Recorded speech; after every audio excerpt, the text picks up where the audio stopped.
من أيام حصلت حادثة في مدينة 6 أكتوبر. الحادثة دي بترويها هند سعيد صالح بنت الفنان الراحل سعيد صالح. قالت إن يوم الجمعة الماضي زوج إحدى صديقاتها اسمه محمد محب بيعمل مدير لأحد البنوك اتعرض لحادث بشع. إيه أساس الحادث دوت وإيه التفاصيل؟ قبل ما نخش في التفاصيل يا ريت اللي لسه ما اشتركش في قناتنا فضلا وليس أمرا يفعل زر الجرس ويشترك عشان يوصل له كل جديد.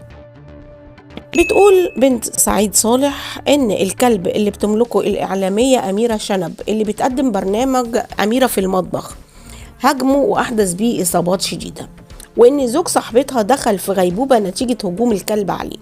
تم القبض على زوج المذيعة اللي قال في اعترافاته إن كلبه عض جاره اللي بيشتغل مدير بنك وبيسكن بجواره في أحد الكومباوندات السكنية في مدينة الشيخ زايد في الجيزة.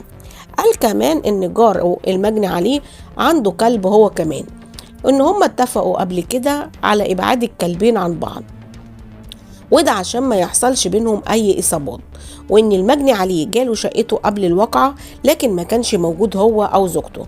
الشغالة خرجت له وخرج الكلب كمان وراها ينبح، وإن جاره ضرب الكلب وده اللي خلى الكلب يهجم عليه ويحدث فيه إصابات. لو لسه متابعنا يا ريت ما ننساش ندوس اللايك ونكمل مع بعض الخبر.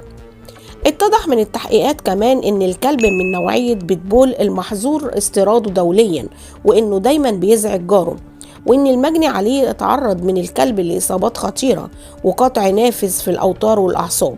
قرر الأطباء ان هم يعملوا جراحة نقل أعصاب من القدم للذراع، لكن بعد دخوله غرفة العمليات القلب توقف لمدة 30 دقيقة وما رجعش تاني إلا بعد عمل الصدمات الكهربائية، وإن الجار لسه ما استمدش وعيه إلى الآن. السلام عليكم ورحمة الله وبركاته.